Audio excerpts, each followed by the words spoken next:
Bien, hola a todos, bienvenidos hermanos, hermanas y gente interesada que esté escuchando este video, bienvenidos. Vamos a estar reaccionando a un video que me topé hace un par de días y que quería compartir aquí con ustedes, porque me parece que en este video, pues como de costumbre, cuando se trata de nosotros, pues esta gente suele decir muchas mentiras, muchas medias verdades, muchas calumnias, ¿no? Entonces, obviamente, como testigo de Jehová, uno de mis deberes es defender mi fe, ¿no? Entonces, vamos a defender nuestra fe en este video, vamos a hacer una respuesta a este video que, si no mal recuerdo, viene de un canal llamado Teología Ilustrada o algo así. Obviamente, bueno, en este caso he descargado el video y lo he modificado un poco para que no me vaya a meter, vamos, una denuncia por copyright, así que por eso el video está un poquito modificado, pero creo que igualmente se entiende, ¿no? Igual el punto, como digo, es simplemente refutar los supuestos argumentos que pone en este video. Vamos a estarlo haciendo con la Biblia, vamos a estarlo haciendo también un poquito con algunas citas académicas. Bueno, vamos a traer aquí bastante información. Así que bueno, vamos a poner el video, vamos a irlo escuchando y vamos a ir refutando poco a poco. Testigos de Jehová son consideradas una de las Ok, bueno, aquí empieza con su introducción. sectas más rígidas del mundo, y después de analizar sus mayores herejías en este video, hoy vamos a hablar sobre sus prohibiciones más extrañas. Vale, el título de su video es ese, ¿no? Prohibiciones extrañas de los testigos de Jehová. Que bueno, yo no sé qué entiende él por extraño. Sinceramente, yo todo lo que vamos a ver acá, yo no le veo nada de extraño. De hecho, es muy coherente precisamente con lo que nos dice la Biblia y pues con lo que sería la propia fe cristiana, ¿no? Porque vamos a ver que, por ejemplo, se va a poner a hablar del tema de matar en una guerra y uno dice, bueno, lo lógico sería creer que si en el cristianismo lo que más se profesa es el amor, es que ninguno debería de ir a la guerra, ninguno de nosotros debería participar en un asesinato, ¿no? Pero el tipo lo pone como si fuese algo terrible, ¿no? Pero ya lo vamos a ver. Entonces, no sé qué concepto tiene esta persona de extraño, pero bueno, en fin, vamos a seguir viendo. Una de las prohibiciones más raras de los testigos de Jehová es la no aceptación de transfusiones de sangre. Bueno, esta es la clásica, la tipiquísima, o sea, siempre que quieras ver a un opositor o a una apóstata atacándonos, te van a sacar este tema sí o sí, ¿no? ¿Por qué? Porque normalmente este tema está muy asociado con el sentimentalismo, ¿no? Y es normalmente esa clase de cosas la que más convence a las personas. Es muy raro que convenzas a una persona con argumentos. Lo más fácil para manipular a alguien es siempre a través de los sentimientos, de las emociones. Entonces aquí, como este tema se da mucho para eso, pues precisamente ocupan mucho el tema de la sangre. Pero bueno, vamos a ver qué tiene que decirnos esta persona, aunque bueno, creo que ya muchos de ustedes se lo imaginarán. La base para esto es su pésima interpretación de algunos versículos de Génesis, Levítico y Hechos de los Apóstoles que hablan sobre no comer sangre de animales, que os abstengáis de lo sacrificado a los ídolos, de sangre, de ahogado y de fornicación, de las Bueno, él dice que tenemos una pésima interpretación. Me gustaría saber cuál es la interpretación de esos versículos que él acaba de poner. Porque, a ver, si tú me dices que están mal, me imagino que tú tienes la interpretación correcta. Me gustaría que esta persona que está detrás de este canal nos dijera cuál es la interpretación correcta de cada uno de esos pasajes. Y vamos a ver también incluso si otras personas de sus mismas creencias están de acuerdo con esas interpretaciones, porque esa es otra cosa también. Pero bueno, vamos a seguir escuchando. cuales cosas, si os guardaréis, bien haréis. Pasadlo bien. Quien desobedece esta prohibición en un momento de vida o muerte es desasociado o expulsado de la secta. Se Oye, oye, pero a ver, espera, no me vas a dar la interpretación correcta. Porque es muy fácil hablar, ¿no? Decir, no, están equivocados con su interpretación. Bueno, pero dame la interpretación correcta. No te quedes simplemente así, ¿vale? Pero fíjense, siempre hacen lo mismo, ¿no? Esto es muy clásico de las personas que nos odian. Siempre nos dicen que estamos mal, pero nunca te dicen en dónde, por qué, y mucho menos te dan la interpretación correcta. Entonces es como, si no tienes nada que decir, mejor cállate. O sea, esa sería la primera. Ahora, lo gracioso del asunto es eso, ¿no? De que él se pone a decir, no, es que si es un asunto de vida o muerte, te expulsan y ay, no, pobrecito. De nuevo, siempre apelando al sentimentalismo en lugar de los argumentos, en este caso de los argumentos bíblicos. toman el asunto tan en serio que suelen llevar en la cartera una tarjeta pidiendo Pero claro que es serio. O sea, que quieres que no lo tomemos a juego o que seamos falsos como ustedes, de que por un lado te decimos que esto se tiene que hacer así, pero por el otro lado no lo hacemos. No, señor, nosotros somos muy coherentes con lo que predicamos y con lo que hacemos. Que tú estés de acuerdo o no, esa es otra cosa. Pero de que nos tomamos muy en serio lo que pensamos acerca de la sangre por las implicaciones que tiene, pues eso es normal, eso es evidente, ¿no? Pero aquí lo pone así como de: están exagerando", ¿no? No, no, no, estamos siendo consecuentes con nuestra propia fe, cosa que ustedes no suelen hacer, por cierto. Que no reciban ninguna transfusión en caso de sufrir un accidente grave y quedar inconscientes. Su interpretación es errada por varias razones. Primero, Vale, ok, nos va a dar la interpretación correcta, ojo. la sangre donada no implicó en la muerte de la persona que la donó, muy diferente de las leyes alimentarias del Antiguo Testamento, que obviamente implicaban la muerte del animal que iba a ser ingerido, y la no ingestión de la sangre mostraba respeto por la vida que fue sacrificada. Ok, vale. Su primer argumento es que la razón por la que no se comía la sangre era por respeto al pobre animalito que se había matado. O sea, Dios mío de mi vida. Esto es lo que pasa, ¿no? Cuando ni siquiera tienes idea del tema, ¿no? Cuando simplemente te lanzas a criticar y sin siquiera estudiar un poco. Porque realmente la Biblia nos da la razón del por qué no comemos sangre. Para empezar, es un mandato directo de Dios, ¿vale? Esto no se trata de que si le tienes respeto al animalito, que si pobrecito, que no, no, no, no. Es un mandato directo de Dios para empezar. Y en segundo lugar, ese mandato tenía que ver con el hecho de que la sangre es una representación de la vida. Y la vida, por supuesto, que es valiosa, es sagrada para Dios. Es un regalo que Él nos ha dado a todos, ¿no? Y Él quiere que la respetemos, pero no por el hecho de haber matado al pobre animalito, no, sino porque la sangre tiene un valor a la vista de Dios y bueno, en general para todos nosotros también, evidentemente. Entonces, la cuestión es que no se trataba simplemente de, no, es que si la persona de donde sacaste la sangre está viva o está muerta, eso no tiene nada que ver. Aún así esté viva o muera o lo que sea, a la sangre se le da un trato especial, se le da un trato respetuoso, porque es una orden que viene de parte de Dios. Y tiene un trasfondo mucho más profundo que simplemente decir se murió el pobre animalito, porque así es como lo está haciendo. Otra vez está apelando al sentimentalismo, ¿no? Pero es que, por ejemplo, cuando vamos y estudiamos un poquito el tema de la sangre, nos vamos a dar cuenta de que la sangre sí tenía un uso apropiado dentro de la Biblia. Por ejemplo, en el Antiguo Testamento se nos dice que el único uso que se le podía dar a la sangre que Dios aprobaba era el que estaba relacionado con los sacrificios. Aquellos que estaban bajo la ley mosaica se les mandó que ofrecieran sacrificios para hacer expiación por el pecado. ¿De acuerdo? Entonces, la sangre, el único uso que se nos presenta en la Biblia, en el Antiguo Testamento, es para los sacrificios. ¿Y cuál era el uso que se le daba? ¿Se comía? ¿Se untaba en algún lugar?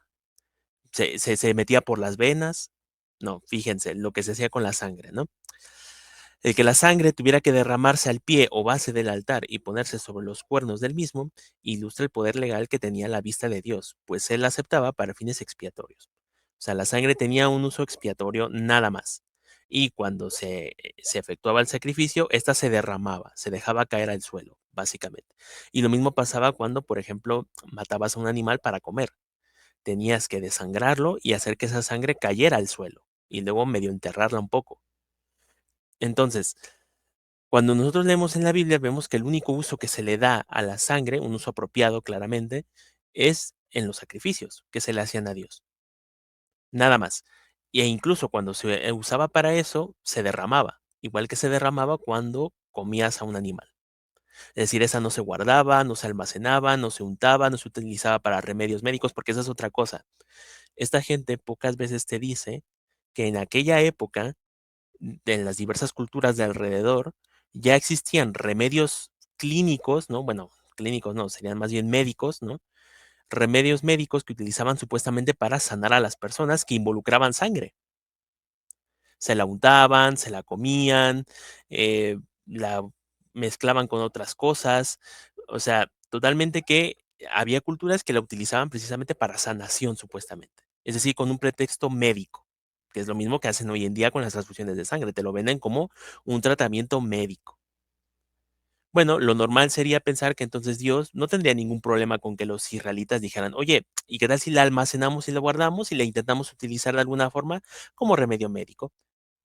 De hecho, no sé si ustedes lo sabían, pero por ejemplo, también cuando comes sangre, este, esta, como tiene bastante hierro y otro tipo de vitaminas, pues normalmente, por ejemplo, gente que tiene anemia o que está muy delgada, ¿no? No tiene muchos nutrientes, normalmente les recomiendan comer sangre, porque en ella se encuentran bastantes nutrientes.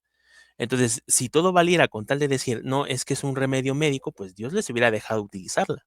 De hecho, es que hasta hubiera sido cruel, ¿no? Decir, no, bueno, entonces, Dios, si se vale utilizarla con el pretexto, con la excusa de que es un remedio médico, pues déjanos utilizarla, ¿no? ¿Por qué nos dices que la derramemos? Pero es lo que les digo, ¿no? En la Biblia únicamente se utilizaba de forma apropiada en los sacrificios que se le ofrecían a Dios. Y esta se derramaba, no se guardaba, no se almacenaba y no se utilizaba para absolutamente nada más. Eso ya te indica algo, ¿no? Por supuesto. Lo que pasa es que esta gente no razona. Esta gente no se pone a pensar la razón del por qué Dios no les permitía utilizar la sangre para otras cosas. Y bueno, hoy en día nosotros como cristianos ya no hacemos sacrificios del tipo animal. No creo que tenga que explicarle al señor de teología ilustrada, bueno, no sé si sea hombre o mujer, porque la voz que se escucha creo que es de una IA. No creo que tenga que explicarle por qué ya no se hacen sacrificios actualmente con los cristianos. Entonces, pero bueno, volviendo al tema, si ya no hacemos sacrificios animales, ¿qué significa eso? Que ya la sangre ya de plano no tiene ningún uso. Porque el único uso apropiado que se le daba en la Biblia, en el Antiguo Testamento, era para los sacrificios animales. Y estos ya no se efectúan. Y reto a esta persona que me muestre algún texto bíblico donde Dios les permitiera utilizar la sangre para cualquier otra cosa que no fuera eso. Y que su fin no fuera ser derramada en el suelo. Que la guardaran, que la almacenaran, que la utilizaran para cualquier otra cosa. No lo va a encontrar porque no existe. Me gustaría saber entonces qué opina al respecto. Pero bueno, vamos a seguir entonces escuchando qué más tiene que decirnos. Segundo, la Biblia condena la mentira. Sin embargo, algunas personas en la Biblia mintieron para salvar vidas y fueron bendecidas por eso. O sea, mentir es pecado, pero si es para salvar la vida de alguien, es correcto. Por lo tanto, Fíjense acá, y esto sí ya me parece muy deshonesto de parte de esta persona, porque básicamente primero está omitiendo información importante, es decir, te está contando una media verdad, y está haciendo una falacia de falsa equivalencia, porque está comparando dos situaciones que no tienen prácticamente nada que ver. Él nos pone aquí el ejemplo de Éxodo capítulo 1, versículos 15 al 21, que si ustedes van y lo leen, básicamente es de aquel momento donde el rey de Egipto manda a matar a todos los recién nacidos varones, ¿no? Porque, pues ya saben ustedes que le tuvo miedo a los israelitas de que se estaban multiplicando y bueno, creo que no hay necesidad de explicar más, ¿no? Entonces, en ese relato se nos dice que las parteras de Egipto le mienten a Faraón, ¿no? Y de esa forma logran salvar a varios bebés de ser asesinados, ¿no? Entonces, aquí lo que este señor nos está diciendo, o señora, o lo que sea, lo que esta persona nos está diciendo es que básicamente está bien hacer cualquier cosa que podría parecer mala con tal de salvar una vida. O sea, él está diciendo que, en pocas palabras, lo más importante que tenemos que hacer cada uno de nosotros es salvar una vida, nuestra vida o la de nuestro prójimo. Eso es lo más importante en toda la escala de valores, ¿vale? No importa qué tengas que hacer de por medio. Si tu fin es salvar una vida, entonces todo se vale. Es lo que está queriendo decir esta persona. Bueno, para empezar, hay que decir que este ejemplo evidentemente no sirve. ¿Por qué? Porque no te está contando todo el relato o no te está diciendo las cosas como son. En este caso, sí, efectivamente las parteras mintieron. Pero en este caso mintieron ¿por qué? Mintieron porque de esta forma lograron que la voluntad de Dios se efectuase. ¿De acuerdo? ¿Por qué? Porque si eso hubiera ocurrido, por ejemplo, Moisés hubiera muerto, por ejemplo. Además era el pueblo de Dios, evidentemente. No hay, o sea, evidentemente mintieron para poder salvar al que terminaría siendo el pueblo de Dios, ¿no? Y aparte de todo eso, hay que recordar que obviamente el mandato que ya estaba llevando a cabo el faraón ya era malo de por sí. Estaba cometiendo un genocidio. Entonces, claro, cuando lo ves desde esa forma, dices, es normal que mintieran y es normal que Dios no les reprochara, porque al final estaban consiguiendo un bien mayor, pero un bien mayor no solamente a nivel moral como humano, sino precisamente porque estaban siguiendo el propósito o la voluntad de Dios, que en este caso era obviamente salvar a su pueblo. Entonces, claro, uno dice, al final no era tanto la vida en sí misma de los pobres bebés, que sí, obviamente contribuyó, pero era más que nada, en este caso, y la razón del por qué no se condena es porque esto jugó a favor del propósito de Dios, que es al final en la escala de valores lo más importante, se supone, para un cristiano. Más que incluso una vida, más que mi propia vida. Entonces, él lo que quiere es extrapolar este ejemplo a en el caso de la sangre. Pero ¿cuál es el problema? Que el tema de la sangre sí es una prohibición directa de parte de Dios. O sea, es decir, si esta persona me mostrara que Dios había prohibido que alguien interrumpiera la matanza de Faraón, bueno, entonces sí, pero no. Entonces, en este caso, él no puede utilizar este mismo ejemplo porque no es lo mismo. En este caso estamos hablando de algo que Dios prohíbe directamente, que es el uso de la sangre, en cualquier otra cosa. Porque ya lo dijimos antes, el único uso que Dios permitía para la sangre era en los sacrificios. Y esta se tenía que derramar. Esta no se guardaba ni se utilizaba como remedio médico de nada. Entonces, cuando se trata en este caso de una escala de valores entre decir mi vida o obedecer a Dios, una orden, un mandato que me está dando, se supone que todo cristiano verdadero sabe que la voluntad de Dios está por encima de incluso mi propia vida. Entonces, si Dios me está diciendo no quiero que ocupes la sangre para nada, y eso significa que posiblemente incluso yo pudiera llegar a morir, es entonces cuando digo, bueno, está bien. ¿Por qué? Porque al final mi vida le pertenece a Él. Y su voluntad y lo que Él me está ordenando es mucho más importante que mi vida. Entonces aquí no vale la excusita de que, ay, es que si lo haces para salvar una vida, entonces está todo. No, no, no, no, no. No siempre vale. Porque aquí es donde precisamente entra la escala de valores para el cristiano. ¿Qué es más importante, obedecer a Dios o mi propia vida? Es más, vamos a poner un ejemplo, ¿no? Supongamos que de repente llega un gobierno, llega alguien y te dice, oye, mira, si no reniegas de tu Dios, si no lo maldices, si no lo blasfemas, te mato. Claro, según la lógica de este señor o señora, quien esté detrás del canal, uno tendría que hacer efectivamente eso para salvar su vida, porque lo más importante es salvar nuestra vida. No importa qué tengas que hacer de por medio, ¿eh? Sea desobedecer a Dios o incluso blasfemar contra Él. Según lo que nos está diciendo este señor, lo más importante es salvar nuestra vida. Bastante irónico, ¿no? Porque precisamente, y vamos aquí, por ejemplo, presentar, vamos a compartir pantalla, quiero mostrarles. em,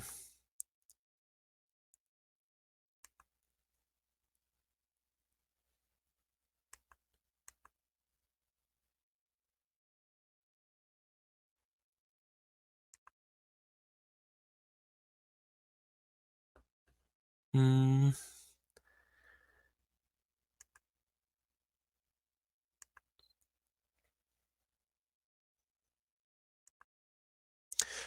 Fíjense aquí precisamente lo que nos mencionaba nuestro propio Señor Jesucristo, ¿no? En Mateo capítulo 16, versículo 25.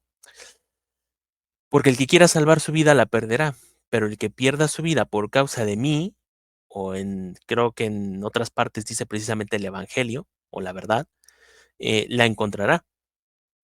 ¿Qué nos está diciendo aquí Jesucristo? Bueno, que básicamente eh, el que quiera poner su vida por delante de las buenas noticias, de Jesús, de la verdad, etcétera, etcétera, pues obviamente la va a perder.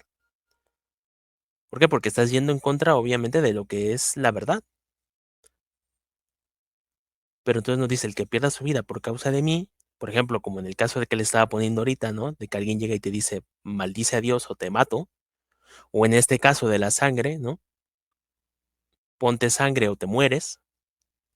Claro, aquí es donde entra y dice, bueno, es que si yo pierdo mi vida por causa de obedecer a Dios, entonces no pasa nada porque la encontraré. ¿Por qué? Porque tenemos la esperanza de la resurrección. Y Dios verá que fui fiel hasta la muerte, que estuve dispuesto a mantener mi integridad hasta el final.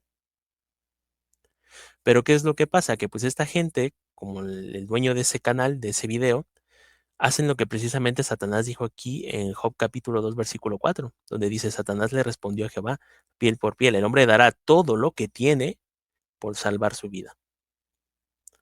Porque sí, desgraciadamente muchas veces el ser humano es así, sobre todo evidentemente aquellos que no sirven a Dios, prefieren hacer cualquier cosa con tal de salvar su vida.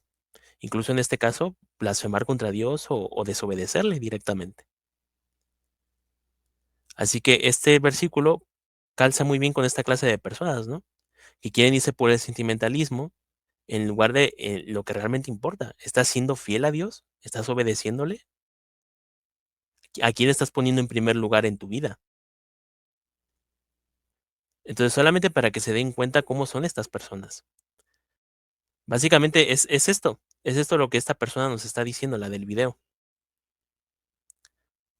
Eso es lo que quiere que nosotros nos pongamos a pensar, ¿no? Decir, no, es que si es una vida, entonces tengo que ponerla por encima de cualquier otra cosa. No importa que esté desobedeciendo a Dios. Entonces, solamente para que se den cuenta de la mentalidad que tienen estas personas, ¿eh? Pero bueno, vamos a seguir viendo. Incluso si aceptáramos que la transfusión de sangre es lo mismo que beber sangre de un animal en una situación de vida o muerte. Esa es otra cosa que también esta gente te suele decir, ¿no? No, pero es que no es lo mismo porque ahí en el texto te dice comer y no, esta es una transfusión. Bueno, a ver, primero, ya dijimos que la sangre, el único uso apropiado que se le da en las escrituras es en el tema de los sacrificios. Nada más. No vas a encontrar ningún otro uso que se le dé a la sangre de forma apropiada, obviamente, más allá del tema de los sacrificios. Y como ya dijimos, esta se derramaba, no se guardaba, no se almacenaba, no se utilizaba como remedio médico, para absolutamente nada. Esta se tenía que ser derramada. Entonces, eso para empezar. Me gustaría que esa persona me mostrara en la Biblia dónde Dios permitía que se le diera otro uso además de ese. Porque ya lo había, más allá de comer. Como dije, muchas culturas de aquella época, de aquellos tiempos, la utilizaban supuestamente como remedios médicos. Evidentemente no funcionaban, la mayoría, pero lo utilizaban la sangre para más cosas, o incluso la utilizaban para, por ejemplo, hacer arte, ¿no? Manchaban paredes, cosas, o sea, la utilizaban como pintura, ¿no? Para recreación. Yo quisiera que esta persona me mostrara dónde en la Biblia se nos dice que podemos hacer eso con la sangre. Es más, yo le preguntaría a esta persona si ella utiliza la sangre, por ejemplo, para pintar. ¿La utilizará para pintar? No, ¿verdad? Porque hay algo que incluso internamente te dice, oye, esto no está bien, esto no está correcto. ¿Cómo voy a utilizar sangre para pintar? Sobre todo uno como cristiano, ¿no? Dice, ¿cómo voy a agarrar algo que es tan sagrado para Dios y lo voy a utilizar para pintar? Entonces, esa es la primera. La segunda, y esto también es, o sea, es utilizar la lógica, ¿no? Vamos a poner un ejemplo que incluso también lo utilizamos mucho nosotros en nuestras publicaciones, ¿no? Y es, por ejemplo, si el doctor te dice, oye, ¿sabes qué? Tienes prohibido tomar bebidas alcohólicas, no puedes tomar bebidas alcohólicas, no puedes ingerir bebidas alcohólicas. Entonces que tú digas, ah, bueno, no me la puedo meter por la boca, pero sí me la voy a meter por las venas. Ah, bueno, ok. O sea, exactamente lo mismo, ¿no? O sea, al final estás ingiriendo esa cosa que te están prohibiendo. Aunque lo hagas de otra manera, la estás introduciendo en tu cuerpo. Ahora, si tú me dijeras, no, es que en la Biblia nos dice que podemos utilizar la sangre como remedio médico, ah, bueno, entonces sí. Pero le digo, reto a esta persona y a cualquier otra que me muestre otro uso de la sangre en la Biblia que no fuera el tema de los sacrificios. Y como digo, no me vale la excusa de que no, es que las transfusiones son más recientes. No, no, no, porque la sangre ya se utilizaba para muchas otras cosas en aquella época. Los pueblos de alrededor la utilizaban para muchas cosas, más allá de rituales paganos o para comerla. Como digo, muchas la utilizaban como remedios médicos precisamente, y muchos pensaban que funcionaban realmente. Y entonces, volviendo al ejemplo, al final es lo mismo. Al final es querer buscarle una tangente al asunto. Decir: "Ah, bueno, sí, es que no me la estoy metiendo por la boca, me la estoy metiendo por las venas". Ah, okey, perfecto. Ya está, pues entonces lo mismo, ¿no? Cuando el médico te diga que no puedes tomar bebidas alcohólicas, pues haces trampa y te la metes por las venas directamente. O utilizas un tubo y haces que llegue a tu estómago de alguna forma, y dices: "Bueno, es que directamente por mi boca no está pasando, entonces no cuenta como tomarla". Así de ridículos suenan estas personas, ¿eh? O es como, por ejemplo, yo qué sé, la Biblia prohíbe el tener relaciones sexuales, ¿no? Con alguien que no es tu esposo o tu esposa, ¿no? Tener relaciones antes del matrimonio. Y mucha gente luego, por ejemplo, practica lo que sería el sexo oral y te dicen, no, es que eso sí está permitido porque Dios solamente estaba prohibiendo el coito. Entonces, lo otro no, lo otro sí lo puedo hacer. En este caso, no estamos utilizando ambos nuestros genitales, pero bueno, una está utilizando su genital y la otra su boca y ya está. Entonces ahí hacemos trampa y no es lo mismo. Es exactamente la misma estupidez. Pero bueno, vamos a seguir escuchando. Esa actitud es correcta. Por último, la donación y transfusión de sangre son cosas relativamente modernas y no existían en las épocas bíblicas. Prohibirlas es poner en boca Es exactamente lo que les estaba diciendo. Esto ya se lo derrumbamos. No puede negar que la sangre ya se utilizaba, incluso como remedio médico en aquella época. No tal como transfusión, pero se utilizaba de otras formas. Como digo, se la untaban, la juntaban con otras hierbitas, con otras cosas, o sea, hacían de cualquier cosa. Creo que incluso hasta la quemaban y luego como que la olían, no sé, hacían un montón de barbaridades con la sangre los pueblos paganos, que supuestamente eran remedios médicos, remedios de salud. Vamos, es que incluso comerla ya en cierta forma es un remedio, médico. Búsquenlo. De hecho, por ejemplo, a mi madre, cuando era chica era muy delgadita y, pues, sí le hacían falta muchos nutrientes. Entonces, el médico le recomendó a mi abuela que les diera sangre, porque eso les ayudaría, ¿no?, a conseguir todos esos nutrientes que les hacían falta. Entonces, según la lógica de este señor, como se trata de una cuestión médica, entonces tendríamos que hacerlo. Tenemos que desobedecer a Dios porque salvar nuestra vida es mucho más importante. Perfecto. de los autores bíblicos conceptos que ellos no enseñaron. Para los testigos de Jehová, los Vale.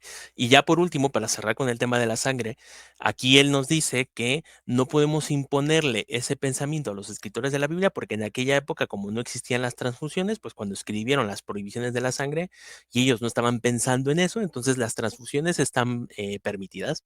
O sea, esa es su lógica aplastante, ¿no? El problema, mi querido amigo, es que si utilizamos esa misma argumentación, esa misma forma de pensar, al final te estás metiendo un tiro al pie. Porque, por ejemplo, la Biblia en ningún momento habla de los transexuales, porque la transexualidad, al menos como existe hoy en día, no existía en aquella época.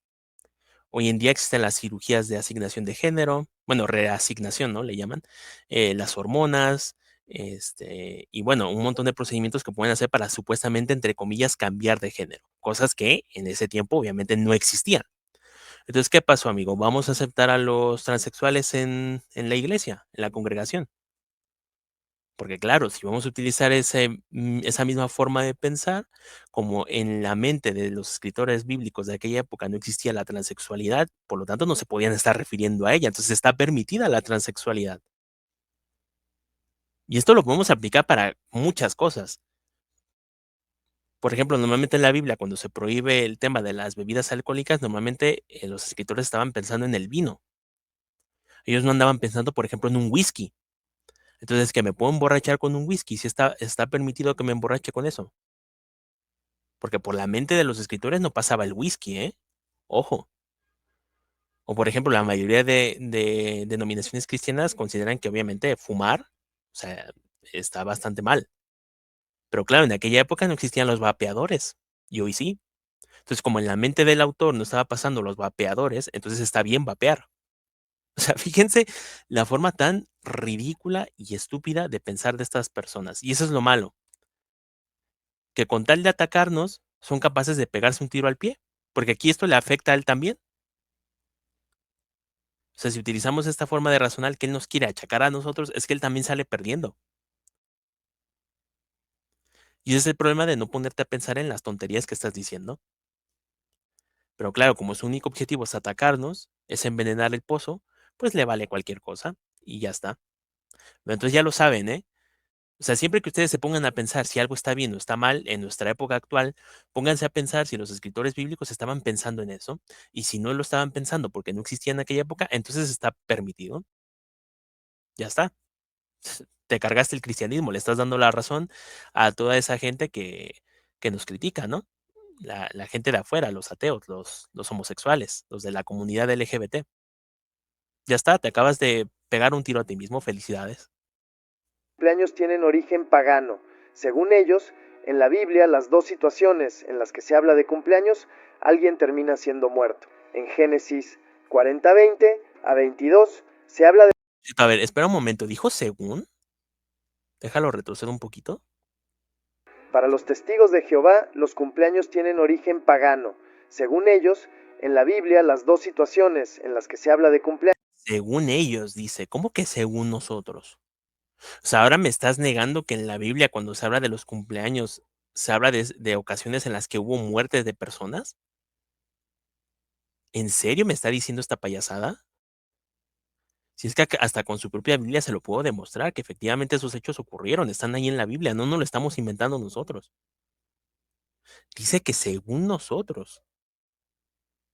O sea, la muerte de Juan Bautista, ¿no? Nos la acabamos de inventar nosotros, porque no está en la Biblia, ¿eh? Porque dice que somos según nosotros. Ah, bueno, ok.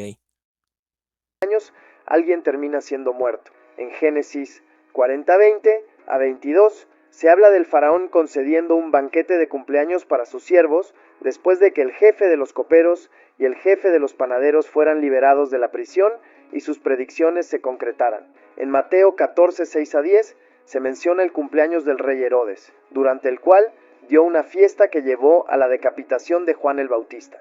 Oye, pero ¿no que era según nosotros? ¿Por fin está en la Biblia o no está en la Biblia?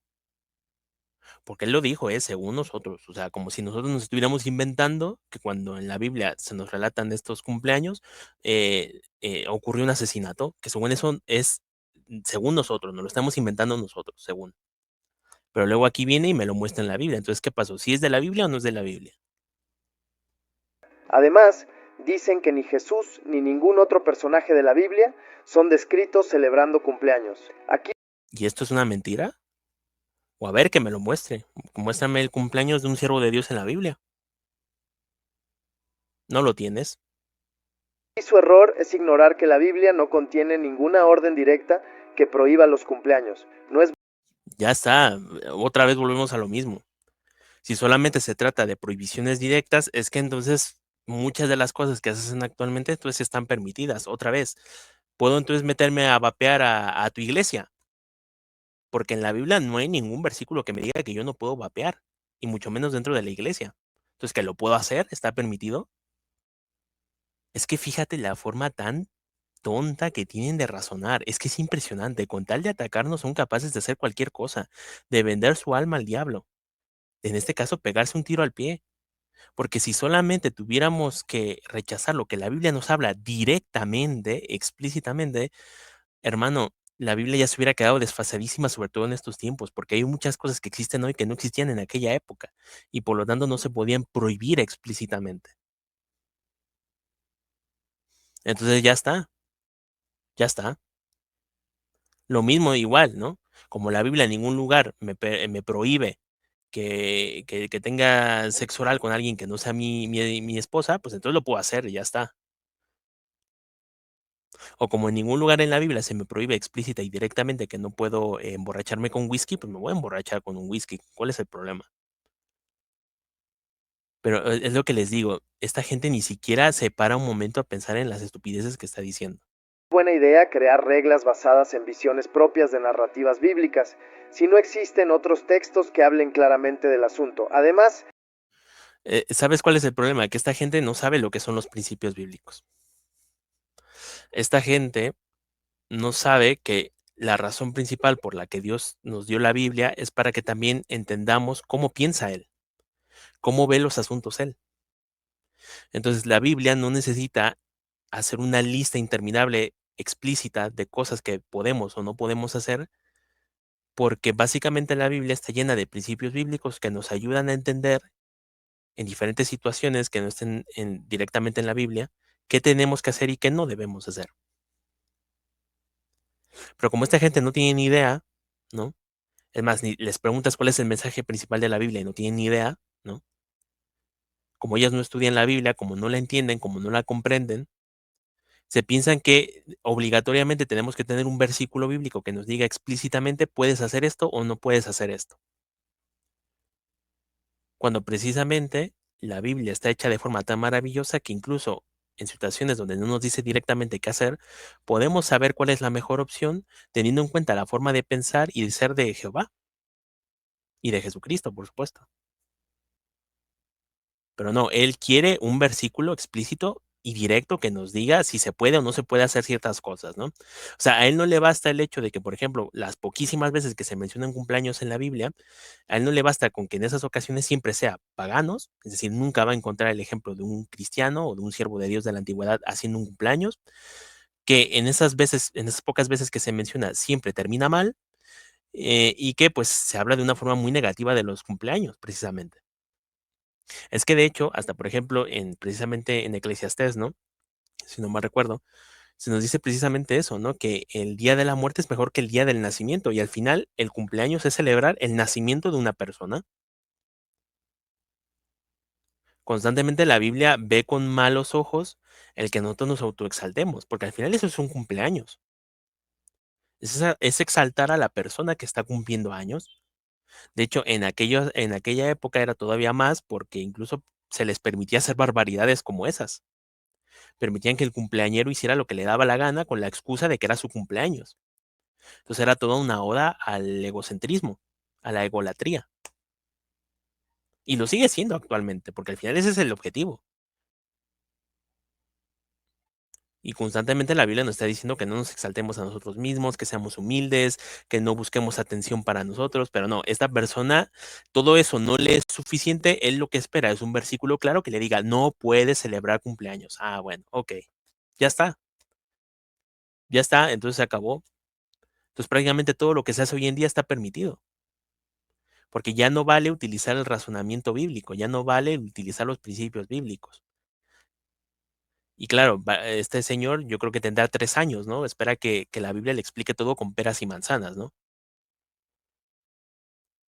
Porque vuelvo y repito, reto a esta persona y a cualquier otra que me muestre con la Biblia que los cumpleaños de alguna u de otra manera son algo bueno, son algo positivo. Al contrario, vas a encontrar todo lo contrario. La Biblia presenta los cumpleaños como algo malísimo, aunque no te lo diga directamente, pero él está esperando eso, ¿no? Si vamos a seguir esa lógica, los cumpleaños son buenos porque fue en el cumpleaños del faraón que se concretó la profecía de José y fue por medio de ella que él salió de la prisión. Si la No, aquí otra vez está haciendo una falacia de falsa equivalencia, no es lo mismo. Eh, creo que no tengo que explicar por qué, ¿vale? Pero solamente fíjense lo deshonesta que está haciendo esta persona, ¿no? Porque está comparando dos situaciones, dos cosas que no tienen nada que ver y está haciendo mofa de ello, que es lo peor del caso, ¿no? Pero bueno, ya ustedes lo saben, ¿no? Biblia guarda silencio, entonces no hay base para prohibición. Si no fuera de Sí, él lo acaba de decir, si no, mira, a ver, ¿cómo lo dijo? Vamos a repetirlo. guarda silencio, entonces no hay base para prohibición. Si la Biblia guarda silencio, entonces no hay base para prohibición. Ah, ok, adelante. Entonces espero que en la iglesia de este señor asistan transexuales y donde no. Entonces está siendo incongruente con su propia lógica. O si no, que me muestren la Biblia donde se prohíbe a los transexuales. Directamente, ¿eh? No quiero que ahora me vaya a salir con una exégesis del pasaje ni nada. No, quiero un versículo directo y claro que me diga que los transexuales no están permitidos en la congregación. Y si no lo encuentra, entonces no puede hacer prohibición de ello. Que comience el juego. Si no fuera del agrado de Dios, él hablaría sobre eso en las escrituras, dado que las Bueno, entonces los transexuales son de agrado de Dios, ¿eh? Porque no habla de ellos en las escrituras. Emborracharse con whisky es del agrado de Dios porque no lo prohíbe directamente en la Biblia. El sexo oral entre dos personas que no están casadas está permitido porque Dios no lo prohíbe directamente en la escritura. Ya está, se acabó todo, señores. celebraciones de cumpleaños siempre han existido. Hacer amistades con personas que no son testigos de Jehová es altamente desalentado por ellos. Las personas de afuera son llamadas mundanas y son Ojo que, fíjate lo que él acaba de decir, dice desalentado, no prohibido. porque son 2 cosas distintas, ¿eh? Una cosa es una prohibición, otra cosa es desalentarte o aconsejarte que no hagas algo, que en este caso es lo que hace nuestra religión. Nos aconsejan que no tengamos amistades muy íntimas o muy personales con gente que no esté jota. Ojo, recalco lo de muy personales, ¿eh? Porque en ningún momento a nosotros se nos prohíbe que podamos hablar con nuestros compañeros de escuela, de trabajo, que podamos tener cierta deferencia, que podamos llevarnos bien. En ningún momento se nos dice que no podamos hacer eso. Se nos invita, se nos aconseja que no tengamos amistades profundas con personas que no son cristianas, que no son testigos de Jehová. ¿Por qué? Porque somos muy malos, no, porque al final del día, de hecho, esto creo que cualquiera persona lo sabe, las amistades influyen mucho en quiénes somos nosotros. De hecho, hasta hay un dicho, ¿no? Dime con quién te juntas y te diré quién eres. ¿Por qué? Porque las amistades que tenemos son un reflejo de nosotros. Y estas influyen para bien o para mal en nuestra forma de pensar, en nuestra forma de actuar, en nuestras creencias, etcétera, etcétera. Entonces, evidentemente, si te empiezas a juntar mucho o muy profundamente con una persona que no es testigo de Jehová y que tiene otra forma de ver el mundo, de creer, de pensar, lo que sea, inevitablemente esas cosas se te van a terminar pegando y esto puede poner en riesgo tu salud espiritual, tus creencias.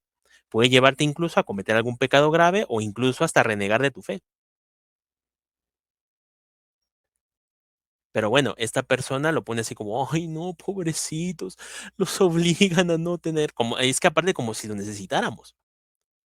Honestamente, yo creo que muchos, no nos afecta en lo absoluto. Yo estoy contento de no tener amistades profundas con gente que no es siervo de Dios. ¿Yo para qué los quiero? Si al final lo único que van a lograr en mí es una mala influencia, en lugar de ayudarme a seguir creciendo como cristiano, me van a inculcar cosas que son muy de este mundo. Y eso es lo que quiere esta persona, al final del día. De hecho, es que al final es lo que pasa dentro del mundo protestante evangélico. Como ellos se hacen amigos de medio mundo, al final terminan comportándose como gente del mundo. Vistas como una influencia corruptora, independientemente de cuán bien se comporten. A los niños Es que no solamente es el comportamiento, es que vuelvo, repito, las amistades te influyen profundamente si permites que lleguen profundamente hacia ti. Puede que la persona con la que te estás juntando que es del mundo no sea un delincuente como tal, pero evidentemente tiene sus creencias y pensamientos que muchas veces van a ser contrarias a la Biblia, por supuesto. Y esas cosas se te pueden pegar a ti. Y eso te puede llevar a ti a cometer un pecado grave. testigos de Jehová se les instruye a evitar hacer amigos mundanos en la escuela, y si conversan con un incrédulo, generalmente es con el propósito de convertirlos. Las malas asociaciones. ¿Y cuál es lo malo? Mira, que tú estés de acuerdo o no con nuestras creencias, esa es otra cosa. Pero ¿qué tiene de malo? Si es que al final del día el cristianismo es eso. Una de sus fuertes, una de las cosas que precisamente Dios nos mandó es ir a predicar, evangelizar. Entonces, qué tiene de malo que yo le quiera compartir mis creencias a mis compañeros de escuela o de trabajo? ¿Cuál es el problema? ¿Qué tiene de malo? Que a ti no te guste o te parezca que estamos cerrados, eso es otra cosa. Pero al menos desde un sentido bíblico no tiene nada de malo de que yo quiera, como dice él, convertir a las personas que me rodean. Si es que ese es nuestro principal objetivo como cristianos, evangelizar a las personas. ¿Qué tiene de malo? Ah, no, lo que tiene de malo es que somos nosotros. Porque si eso lo hacen los protestantes evangélicos, entonces no hay ningún problema. Ahí sí no hay ningún problema, ¿verdad? Ah, bueno, pero es que para empezar ni lo hacen, ¿no? Porque la mayoría de protestantes evangélicos en el mundo se comportan como el mundo. Si no te dicen que son cristianos, tú ni cuenta te das, porque jamás te hablan de su fe. Nunca. Yo preferiría que me hablaran de eso a que me estuvieran hablando como mundanos. Pero no, él lo pone como algo negativo, ¿no? Porque ahora resulta que evangelizar está mal. Ah, bueno, adelante. No se limitan a los incrédulos. También se debe evitar hacer amistad con testigos que hacen muchas quejas. O sea, las amistades en esta religión son enteramente condicionales. Y si tu amigo Pero, pero si todas las amistades son condicionales, todas. Seas mundano, seas católico, seas protestante, sea lo que seas, todas las amistades, por supuesto que son condicionales. ¿O ustedes tienen amistades incondicionales? Si es que todas, porque para empezar, para ser un amigo tiene que pasar muchos filtros, independientemente de qué seas. No vas a ser amigo de una persona que es totalmente opuesta a ti en todos los sentidos. o no vas a ser amigo de una persona que te odie, de una persona que te persiga, de una persona que hable mal de ti. Eso es obviamente una condición. ¿O qué? ¿Tú eres amigo de todo el mundo? Por favor. Es que esto me parece ya un ridículo extremo. Todas las amistades son condicionales. Incluso, por ejemplo, la propia lealtad dentro de una amistad es una condición. Si tú no eres leal conmigo, ya no eres mi amigo. Que te tengo que aceptar incondicionalmente a pesar de lo que hagas. Es que eso es una payasada, de verdad. Amigo es un desasociado, no puedes hablar con él hasta que sea reintegrado a la religión. Es curioso notar que en el Y bueno, ahorita vamos a hablar de eso porque lo voy a volver a sacar más adelante, el tema de la expulsión y todo eso. Pero de nuevo, se nota que esta persona no tiene ni idea de Biblia, no tiene idea de historia, no tiene idea del cristianismo primitivo, no tiene idea de nada. El tipo nada más está hablando por hablar, o tipa, o lo que sea. artículo en el que defienden esta separación, citan el ejemplo de la amistad de Ruth y Noemí, pero hay un problema aquí que ellos dejan escapar. En la narrativa bíblica, esas dos mujeres ya eran amigas incluso antes de que Ruth sirviera al mismo Dios de Noemí. Claro que se debe tener Bueno, y otra cosa que tú estás pasando por alto es que eran suegra y nuera. Es decir, no es que fueran dos completas desconocidas, un día se toparon y dijeron, ah, ¿quieres ser mi mejor amiga? No, eran familia para empezar. Y al final esa amistad fue creciendo porque precisamente la que no servía a Dios decidió empezar a servir a Dios. Tenía ese deseo de servir a Dios y por eso se quedó precisamente con ella. Porque recordemos que la otra nuera se fue, pero ella no, ella decidió quedarse e incluso le hizo hincapié, ¿no? Que tu Dios será mi Dios, haciendo ver que evidentemente era necesario que tuvieran al mismo Dios para que pudieran tener esa familiaridad, esa cercanía. Otra vez, la persona esta te está diciendo una media verdad, no te está contando toda la historia. cuidado con las amistades. Sin embargo, nuevamente no existen textos en la Biblia con esta prohibición. Mantenerse lejos Dale con lo de los textos bíblicos, ¿eh? Y luego son estas personas las que nos acusan a nosotros de ser soloístas bíblicos, ¿eh? Es que, Dios mío de mi vida. De hecho, es que él no tendría por qué razonar así, porque supuestamente él es protestante y supuestamente ellos son sola escritura, ¿no? Y ellos te dicen que no necesariamente todo tiene que estar explícitamente en la Biblia para creerlo, pero aquí sí, ¿no? O sea, con tal de atacarnos a nosotros, él es capaz de incluso negar sus propias doctrinas, su propia fe. Felicidades, amigo o amiga. de la Gran Babilonia significa para los testigos de Jehová evitar los feriados más populares, la Navidad y la Pascua, que son Significa para los testigos de Jehová. Oye, ¿y para los judíos no significaba eso también? ¿Por qué no andaban celebrando cosas paganas los judíos también? Porque él está haciendo ver como que festejar algo que tiene raíces paganas no tiene nada de malo. Entonces yo me pregunto por qué los judíos no celebraban cosas paganas o los cristianos. ¿Me puede mostrar esta persona en la Biblia o con los cristianos primitivos que ellos celebraban cosas paganas? Pero fíjense en los ejemplos que nos pone acá, ¿no? considerados paganos. Está el tema de la Pascua, ¿no? Y el tema de la Navidad, que también es un talón de Aquiles para esta gente, ¿no? Porque como ellos lo celebran, les molesta mucho que les recordemos que esas cosas son paganas. Les molesta mucho porque en el fondo ellos saben que como son paganas esas cosas y ellos lo celebran, les estamos diciendo paganos también. Y eso les molesta. Pero bueno, vamos a reafirmarlo, ¿no? Vamos a reafirmarlo acá. Por cierto, antes de continuar, y se me pasó aquí, pero lo vamos a presentar rápidamente. Vamos a compartir pantalla.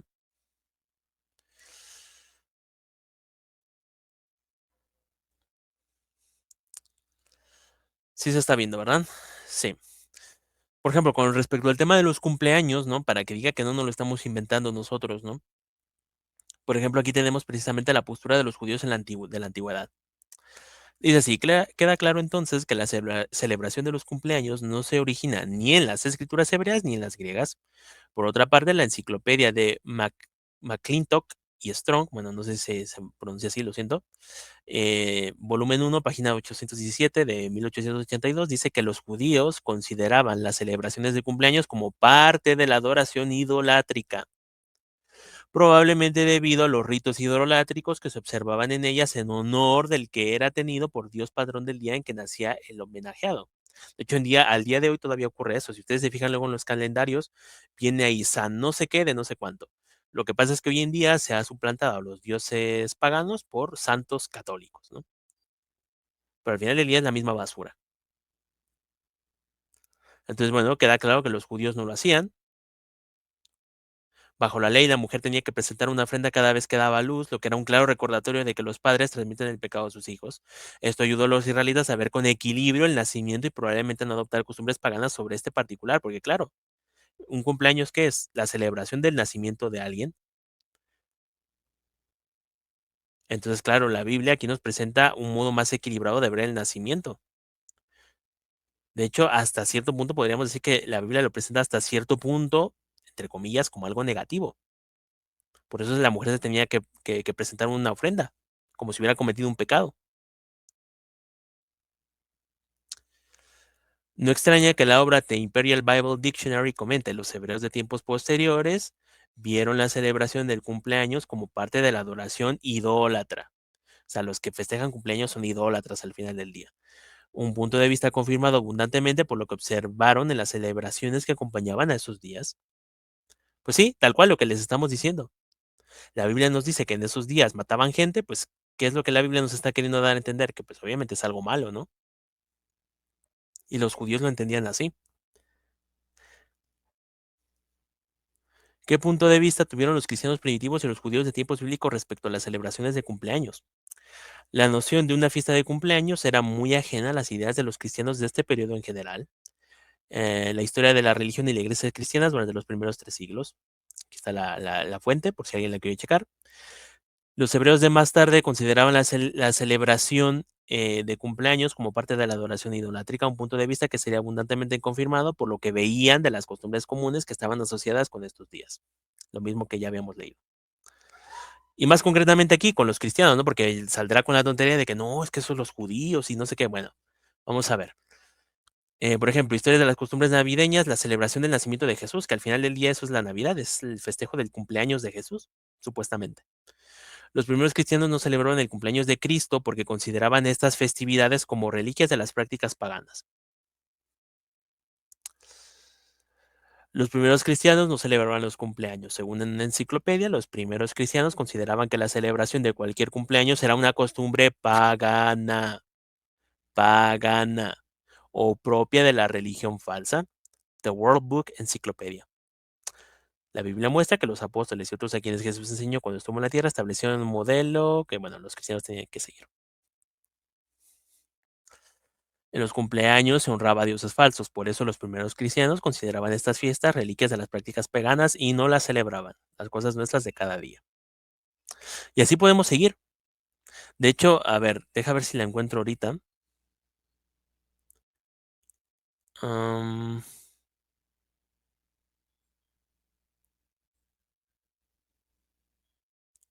Mira, por ejemplo, aquí está. Orígenes, comentarista de la Biblia del siglo III era común, insiste que no se relata que ninguna de las personas santas mencionadas en las escrituras haya celebrado una fiesta o hecho un gran banquete en su cumpleaños. Son solo los pecadores como Faraón y Herodes quienes hacen grandes festividades el día en que nacieron en este mundo. Y eso está en la Enciclopedia Católica, en el volumen 10, página 709. Incluso sus referentes, ¿no?, que ellos utilizan, les pacatean. Entonces, bueno, esto es con respecto a los cumpleaños, pero vamos a ver entonces el tema de la Pascua. ¿Apoya la Biblia las costumbres relacionadas con el domingo de Pascua? La respuesta que da la Biblia: al examinar las costumbres relacionadas con la celebración del domingo de Pascua en ciertos países, descubrimos que tienen origen pagano y se basan en antiguos ritos de la fertilidad. Analicemos, por ejemplo, las siguientes. El uso de liebres y conejos, ambos son símbolos de fecundidad. El diccionario de los símbolos de Jack Tresider declara: antiguas asociaciones con la fertilidad y la regeneración en las tradiciones teutónica y nórdica son la base del simbolismo del conejito. Decorar huevos y esconderlos para que los niños los encuentren. Cierta obra señala que esto no es un mero juego infantil, sino un vestigio de un rito de la fertilidad. Se creía que los huevos decorados podían brindar felicidad, prosperidad, salud y protección. Ponerse ropa nueva se consideraba descortés y por lo tanto de mala suerte recibir a la diosa escandinava de la primavera, sin ponerse ropa nueva. Servicios religiosos del amanecer, estos se parecen a los que se celebraban en el equinoccio primaveral a fin de dar la bienvenida al sol y a su gran poder de conceder nueva vida a todo lo que germina.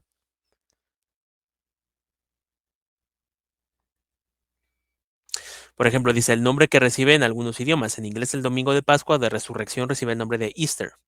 La Enciclopedia Británica afirma la palabra en inglés Easter es de origen incierto. Según Beda, el venerable sacerdote anglosajón del siglo, ¿sería qué? 8, se deriva de Eoestre, nombre de la diosa anglosajona de la primavera. Otras sombras vinculan este término con la diosa fenicia de la fertilidad, Astarte, la cual se identifica a su vez con la diosa babilonia Istar. Pero ¿por qué entonces rechazamos todo esto? Bueno, dice la Biblia enseña que no debemos adorar a Dios siguiendo tradiciones o costumbres que le desagradan. En 2 los Corintios, capítulo 6, versículo 17, se declara, sepárense, dice Jehová, y dejen de tocar la cosa inmunda. No, pues según esta persona tenemos que tocar la cosa inmunda. Tenemos que revolcarnos con ella. De modo que si queremos complacer a Dios, evitaremos por completo las costumbres paganas relacionadas con el domingo de Pascua. Ya está. Que por cierto, otra razón para no celebrarla es porque la Biblia nos manda a conmemorar la muerte de Cristo, no su resurrección. Esa es otra cosa importante también, ¿eh? Para que venga y nos diga, no, es que es el domingo de resurrección. No, no, no, no, no. La Biblia nos manda a conmemorar su muerte, no su resurrección. Y bueno, con respecto a la Navidad, ¿no? ¿Qué dice la Biblia acerca de la Navidad? Pues bueno, la respuesta que da la Biblia. La Biblia no revela la fecha en que nació Jesús, ni dice que debamos celebrar este acontecimiento, como si lo hace con su muerte, por ejemplo. Una reconocida obra de consulta señala, la celebración de la Navidad no es un mandato divino ni tiene su origen en el Nuevo Testamento. Enciclopedia de Bíblica, Teológica y Eclesiastal, bueno, ya está, aquí tienen la fuente. Repasar la historia de la Navidad deja claro que dicha celebración hunde sus raíces en ritos paganos. La Biblia muestra que si adoramos a Dios de un modo que Él no aprueba, en realidad lo ofendemos. Y aquí tienes la historia de las costumbres navideñas, ¿no? El tema del nacimiento de Jesús, ¿no? Dice, los primeros cristianos no celebraban el cumpleaños de Cristo porque consideraban que esas festividades eran como, bueno, eran reliquias de las prácticas paganas. No hay prueba de que Jesús haya nacido el 25 de diciembre. De hecho, todo apunta más a que probablemente fue en octubre. Entonces estarían incluso tomando una fecha falsa, una fecha que es mentira. El tema de los regalos, las luces navideñas, los adornos, pues todo eso tiene su raíz en el paganismo. Creo que no hace falta resaltar esto porque creo que la gran mayoría ya lo sabe, nada más que les gusta ignorarlo, ¿no? Les gusta ignorarlo, pero esa es la realidad. Le duela a quien le duela, todo esto es pagano, 100%. Y finalmente, igual lo mismo, ya para ir terminando con el tema de la Navidad, tenemos el punto de vista de los cristianos primitivos, ¿no? Ya más o menos lo leímos acá, pero vamos a reforzarlo, ¿no? Ni los apóstoles de Jesús ni los primeros cristianos celebraban la Navidad. Según el diccionario del cristianismo, esta fiesta fue instituida en Roma hacia el 330 de nuestra era, más de 2 siglos después de la muerte del último de los apóstoles. Es decir, es incluso algo tardío, ¿no? Ya que supuestamente a ellos les gusta hablar mucho de que tiene que ser antiguo para que sea correcto. Pues bueno, no es antigua la Navidad. Los discípulos de Jesús no celebran la Navidad, según el libro Los orígenes sagrados de las cosas profundas. Durante los 200 años que siguieron al nacimiento de Jesús, nadie sabía y a pocos les importaba cuándo había nacido exactamente Jesús. De hecho, la Navidad empezó a celebrarse más de 300 años después de la muerte de Jesús. Y acuérdense que esta persona es protestante, ¿eh? Que luego cuando quieren atacar al catolicismo, por ejemplo, con la creencia de la Asunción de María o cosas por el estilo, dicen, no, es que eso ya lo creyeron 300, 400, 500 años después. Ah, bueno, si vas a aplicar eso, aplícalo también acá. Ah, no, es que aquí no te conviene, claro. ¿Por qué? Porque entonces demostraría que están equivocados y que han sido unos hipócritas todo este tiempo. Entonces prefieren mantenerse así, mantenerse en el error, en la mentira, en el engaño y ya está. Y bueno, pues aquí tenemos más por si alguien lo quiere ver, pero al final del día son más fuentes académicas que nos hablan de que precisamente Jesucristo no nació el 25 de diciembre y que los cristianos no celebraban su nacimiento y que es una costumbre que es tardía y que toma muchas cosas del paganismo. Así que no es una invención nuestra. Si él se quiere contaminar con las cosas inmundas, pues es cosa suya. Pero nosotros, los verdaderos cristianos, no hacemos eso. Así que bueno, vamos a continuar entonces con el video, que esto ya se está extendiendo bastante. Tienen símbolos que se originan en religiones paganas. Los feriados nacionales también están prohibidos porque se les Pero fíjate que él no lo niega, ¿eh? O sea, a él le da igual. O sea, él reconoce que tiene simbolismo pagano, pero le da igual. Qué desfachatez, ¿eh? De verdad, qué gente tan hipócrita y tan poco cristiana, ¿eh? Es increíble. instruye permanecer estrictamente neutrales en la política. Los sentimientos de patriotismo están completamente prohibidos, incluso el día. Claro, como precisamente lo veían los cristianos primitivos, pero esto lo vamos a ver más adelante, porque va a volver a sacar el tema de la neutralidad, ¿vale? Entonces, lo vamos a ignorar de momento. De la Madre está prohibido desde que Joseph Rutherford, el ex líder de la religión, lo consideró una forma de adoración a la criatura.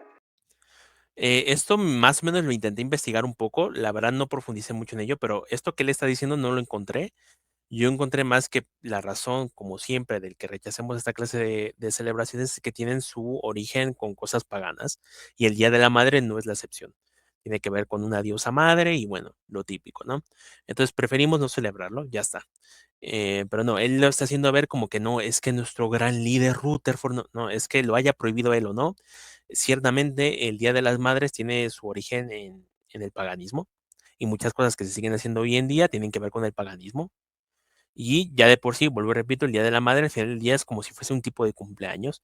Es básicamente una exaltación a la persona. Es una fiesta a la egolatría. Ya está. Así de sencillo. Y aparte, no necesitas un día en específico para ser buena persona con tu madre. Si tú crees que necesitas un día en específico para darle un abrazo a tu madre o para darle un detalle, pues creo que el problema lo tienes tú, ¿no? Pero bueno. La única conmemoración religiosa aceptable es la celebración de la muerte de Jesús, Claro, porque es la única que tiene base bíblica, básicamente. Pero esto no te lo dice él, evidentemente. que se celebra una vez al año durante la temporada de Pascua. Por no tener amistades fuera del grupo, no celebrar cumpleaños ni feriados, un testigo de Jehová termina siendo aislado de todos los que podrían influirle a salir de esa religión. Y esa parece ser la idea detrás de esas prohibiciones sin. Claro, sí, esa es la idea, ¿no? Que no se vayan a salir, que no se enteren de la verdad, los pobrecitos.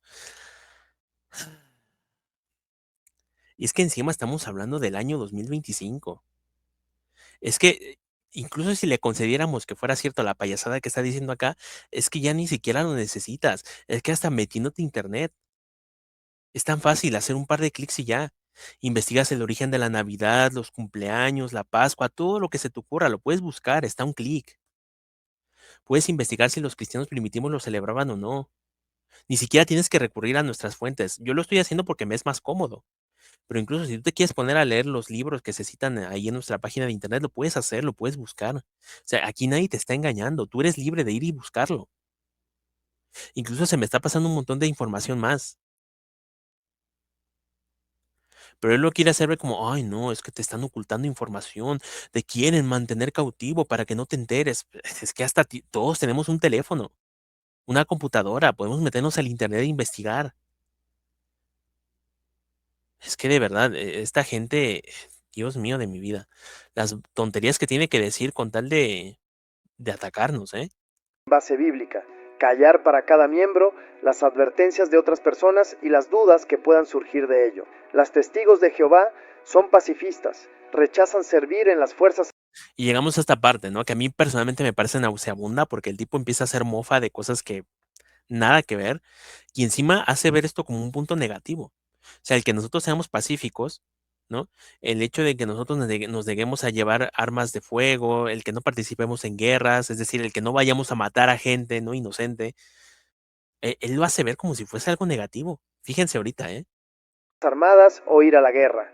Tampoco tienen permiso para servir como no combatientes. En su lugar, piden un servicio civil alternativo. La mayoría de los testigos de Jehová también evitan asumir un trabajo que requiera portar armas, pues no quieren incurrir en culpa de sangre al quitar una vida. Todas las guerras son malas. Ahora me va a venir a defender las guerras, madre mía. O sea, fíjate hasta qué nivel tan infrahumano tienen que descender estos personajes con tal de atacarnos. Ahora se va a poner a defender las guerras. Es que esto ya es ridículo. Podrás estar de acuerdo con nosotros en ciertas cosas o no, o podemos caerte mal, lo que tú quieras, pero es que ya llegar a este punto en el que tienes que empezar a defender genocidios, porque al final las guerras son eso, son genocidios. O sea, es que esto ya me parece de locos. Pero es que encima me gustaría y reto a esta persona que me muestre en la Biblia donde los cristianos poseían armas de cualquier tipo. De hecho, irónicamente, Jesucristo reprende a Pedro, ¿no? Cuando utiliza una espada y le corta la oreja al soldado, ¿no? Y le dice, no, pues el que utilice la espada morirá a espada, ¿no? O sea, pero él quiere hacernos vender la idea de que no, está bien que un cristiano tenga armas y está bien que las utilice para defenderse, entre comillas, ¿no? Quiero que esta persona me muestre dónde los cristianos iban a las guerras. El cristianismo primitivo, ¿vale? No, no me vayas a salir con el cristianismo ya católico romano de el siglo X para adelante, no. O sea, cristianos primitivos, siglo primero, siglo segundo. Quiero que me muestres que estos cristianos se enlistaban en la guerra. No lo va a encontrar. excepto la futura guerra del Armagedón, que eliminará al 99% de la población mundial en manos de Dios. Esa es totalmente aceptable. Y fíjate, esto sí me pareció terriblemente nauseabundo. De verdad, esto me dio mucho coraje. Porque una cosa es que te metas con nosotros, pero otra cosa es que ya incluso te empieces a burlar de Dios, porque al final eso es burlarse de Dios. Porque el muy sinvergüenza viene y compara las guerras humanas con la guerra de Dios. A ver, persona que está detrás de este canal, te recuerdo que el problema como tal no es la muerte en sí mismo, no es el matar a alguien. El problema reside en que nosotros no tenemos el derecho de hacerlo. Dios no nos ha mandado a nosotros ir a matar personas. Porque te recuerdo que, por ejemplo, en el antiguo pacto con los israelitas, Dios sí les permitía ir a ciertas guerras, Dios les permitía matar a ciertas personas, pero esto sucedía precisamente porque Dios los utilizaba como su brazo de guerra, por decirlo así. Dios les daba la autorización y el permiso de hacerlo. Al final, el que estaba guerreando era Jehová, no el ser humano como tal. Que utilizaba a los humanos como instrumentos era otra cosa. Pero hoy en día a los cristianos Dios ya no nos dio el derecho de matar a nadie, ni de participar en guerras, o si no quiero que me lo demuestres. Pero como digo, me da mucho coraje porque él está haciendo ver, ¿no? Como que nosotros fuéramos hipócritas, ¿no? Y es como, no, es que no se trata de nosotros. La razón del por qué el Armagedón lo vemos con buenos ojos es porque es una guerra que es de parte de Dios y Él tiene todo el derecho de hacerla. Él tiene tanto el derecho de dar la vida como de quitarla, porque Él es nuestro creador. Entonces, como él se burla ahí, ¿no? Si él quiere matar al 99% de personas, lo va a hacer y punto. Tú no tienes por qué andar criticando eso. Que por cierto, eso del 99 se lo está inventando, ¿no? Porque ninguno de nosotros sabemos la cantidad de seres humanos que van a sobrevivir al Armagedón, nadie lo sabe. Evidentemente creemos que la gran parte de testigos de Jehová, pero probablemente también mucha otra gente que ni siquiera es testigo de Jehová se va a salvar a último momento. Pero fíjate, o sea, quiere comparar las guerras inútiles y malvadas que hacen los seres humanos con las guerras que hace Dios. O sea, estamos tontos, de verdad. Y según esta persona es un cristiano, según. Es lo que les digo, son capaces de vender su alma al diablo con tal de atacarnos. Aunque eso signifique ir en contra de sus creencias, aunque eso signifique pegarse un tiro al pie, básicamente. Y burlarse, ¿no? De esta forma tan descarada. Pero bueno, vamos a seguir viendo. Si algún día un país entero se convirtiera en testigo de Jehová, sería el fin de ese país. Ellos jamás pueden desear convertir a toda una nación, porque necesitan seguidores de otras religiones para ser protegidos militarmente. Y bueno, aquí también viene con esta payasada, ¿no? Eh, es que, de verdad, es una locura a lo que llegan estas personas. Básicamente aquí otra vez nos está acusando de hipócritas, ¿no? Nos está diciendo que no, nosotros sí ocupamos a la policía para que nos proteja y nos defienda. Bueno, a ver, ese tipo de cosas Dios las ha permitido y Dios nos permite que las aprovechemos, que las utilicemos, sin duda. ¿Cuál es el problema? De hecho, es que vamos a ver ahora mismo, por ejemplo, acá, un versículo bíblico. Tenemos aquí ventana. Déjenme les comparto rápidamente. Tenemos primero los Corintios capítulo 7 versículo 31. Dice, y los que usan el mundo como los que no lo usan plenamente, porque la escena de este mundo está cambiando.